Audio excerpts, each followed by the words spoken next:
What's that? We're choking the birds on our smoke! Detergents in the ocean! Oh! What? Are you okay? Oh yeah? Never been better, my man. Just like to begin my day with a little primal gesticulating. Oh. We were convinced that someone was getting axe murdered. Only thing getting axe murdered, my anxieties, tensions, and fears. Speaking figuratively, of course, I'm against violence of any kind. Come on, gesticulate with me. I'll give it a shot. So what you do is you just basically shout out whatever you don't like. Shout it out! Why is there war? Mushrooms! Sure. Mushrooms! It's a textural thing for me. Oh, pomegranates! That's Dallas Cowboys! Hummers! The car, not an actual. Pick something a little more global. Ketchup! I don't like even that. Well, no, ketchup's okay. All right. Traffic! Really try and come up with some stuff that's like self-reflective. Wheatgrass! Wheatgrass. It tastes like grass! I know. War! War! He's doing great. War! Great job. And other card games! Oh, thanks. Linda, you want to top that? No, All right. I won't right now. Okay. You're sure? Yeah. We're going to get you in here. Time's our friend. Oh my God, this place is incredible. Do you live here? No. I live wherever I am. But this is where I take my slumber. So what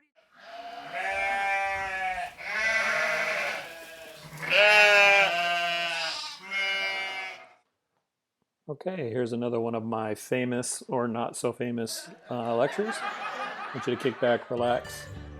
That's the point of today. Slowing down, taking things a little bit easier because of too much stress. And so this little talk is not about stress, but about stress management and how do we deal with it. Stress is a normal part of life. Physiologically, it helps us get ready for extreme situations. And so stress isn't necessarily bad, but letting it get away from us and kind of dominating our life is.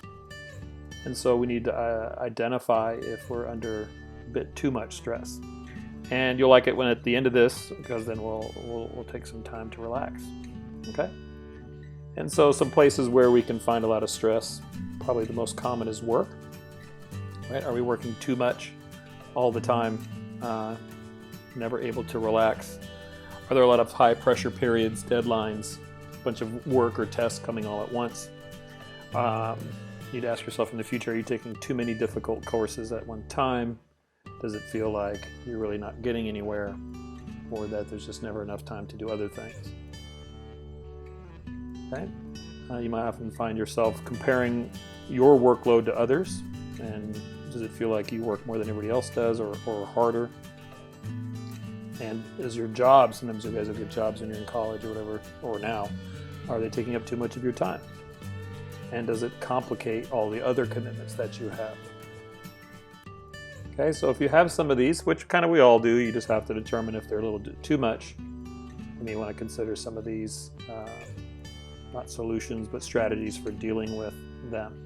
Certainly in schools, certainly in colleges, they have counselors that understand these things, and so you probably get some help with that. Okay, people can cause stress. Most of us know this, right? Tension with family or friends or boyfriends and girlfriends. When you get to college and you get roommates, that's real tough because you've never met these people. You're thrown into it, and then the different habits that they have could really cause some stress. Obviously, changes in relationship with friends or boyfriends and girlfriends. Losing people close to you, friends or family members.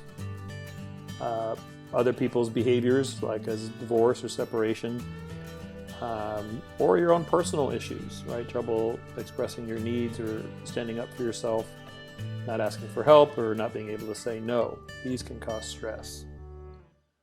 Okay, like the other one, if you have these stressors, always good to talk to someone, either a friend, teacher, counselor, parent, whoever, someone you trust.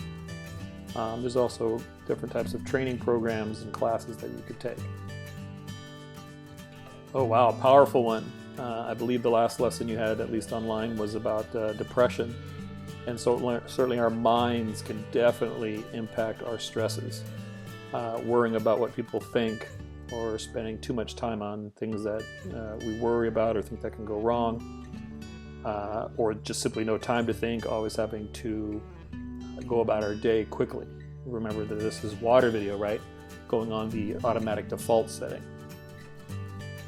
Motivational problems, that's a big one, right? We always like to procrastinate, and getting started is often really difficult.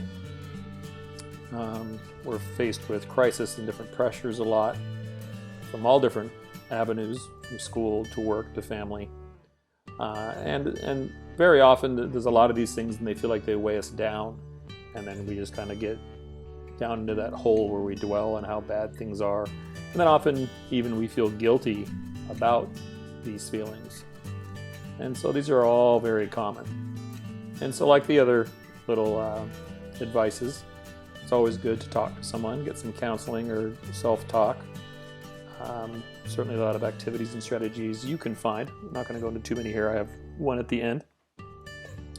And so always good to seek these out. And then really the big thing is to know that you're not alone.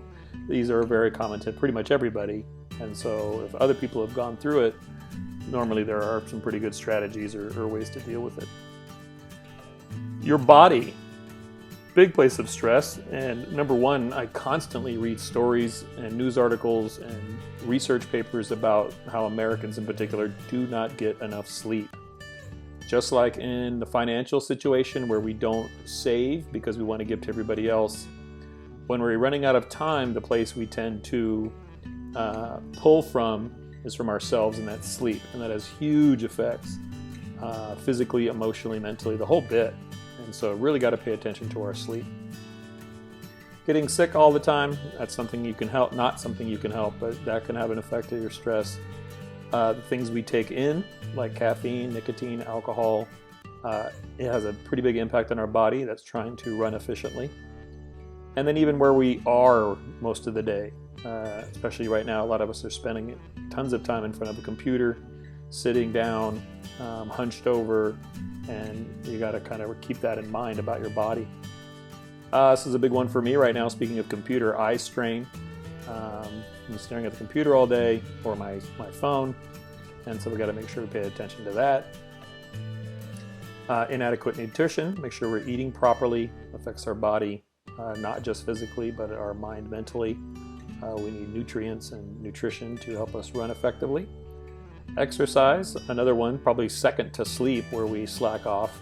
Our body needs to get out and do things, and so we need to make time for that, and that will help stress. And then difficult environments, be it school or home or work, we got to pay attention to those. And so, like the other ones, there are some pretty basic things that we need to take care of, making sure we exercise regularly, eat healthfully, have a good environment, and be careful with what we put into our bodies. And then, of course, sleep. Boy, I really can't say enough about sleep. Getting 8 to 10 hours of sleep a night obviously depends on you, but really has positive impacts on our life. And so what can you do to alleviate this stress? Well, there's all kinds of strategies, like I said, and I'm not going to all of them. I'm just trying to make you aware. Big thing, and this is what I showed you on my depression talk, if you watch that, becoming aware of what stresses you out and what gives you emotional and physical reactions. Trying to identify when you're stressed and not ignoring it, what stresses you out and why, and learning how that affects your body are really important. That way you are in control, not the stress, not the psychological issues, but you. And you can make decisions, and that's a good place to be. Recognizing what you can change. Can you avoid some of the stressors or eliminate them? Can you change their intensity or shorten their exposure? Sometimes these things are within your hands, sometimes they're not. But if you're aware of it, then you definitely can have some control over how they affect you. Another thing is to reduce the intensity of how you react emotionally to things. A lot of us try to please everyone. We don't like to be not liked by people, so we try to make everyone happy, and that rarely works. And then do we think things are more critical or more urgent than they necessarily need to be? Not to be mean about it or anything, but a lot of us think we're really important, and if we don't do it, the whole world will stop turning. And we need to realize that the world will be just fine. Yes, things need to get done, and you need to do them, but it's not that critical. And then you can also practice how to moderate your physical reaction to stress. And so learning how to do slow, deep breathing, bringing your heart rate and breathing back to normal, relaxing your muscles through, again, awareness, and this is what we're going to do later. And if it's bad enough and you've seen a physician, maybe there's medications you could take to assist with this also. I'm not advocating that, just letting you know that that is an option. You also want to stay strong, right? By building your physical reserves, cardiovascular fitness for your heart. It's very important. Again, here we go with the nutritional meals, avoiding putting things in your body that aren't terribly healthy for them, mixing leisure and work and taking breaks when you need it, and boom, there it is again. Getting enough sleep and being consistent with your schedule. A big tip that I constantly read is going to bed and waking up at the same time every day. That your body gets used to that, it likes it, and you get a lot of benefits from it. And then your emotional reserves too, being strong emotionally, making sure that you develop and maintain mutually supportive friendships and relationships, and that you are doing things that are meaningful to you. And you got to expect some frustrations and failures and being sad sometimes, and that's fine. One thing I don't think I stressed enough in my depression talk was, being sad or upset every now and then is normal. And so just expect that. That's okay. Nothing to be really worried about. And I really like the last one here. Always be kind and gentle with yourself. Why not, right? Why would you ever, take things out on yourself when you can be a friend to yourself? And start with that. That's really important. Life's really difficult for just about everybody. And so take it easy on yourself. Don't be so critical. And then eliminating stress from your environment. This kind of goes out a little bit further. Cluttered space, disorganized living space does have an emotional response, and it can be a major source of stress for some people. So make sure things are kept organized and neat, especially as you get older. I think that's not really an issue for younger people. I think younger people kind of are okay with that. But as you get older, I think it becomes more important to have things kind of organized. Having good fresh air to breathe, just like plants, right? Having fresh air, having plants in the room and so on can also relieve some of your stress. Lighting is critical, right? Gotta have good lighting so your eyes aren't having to strain.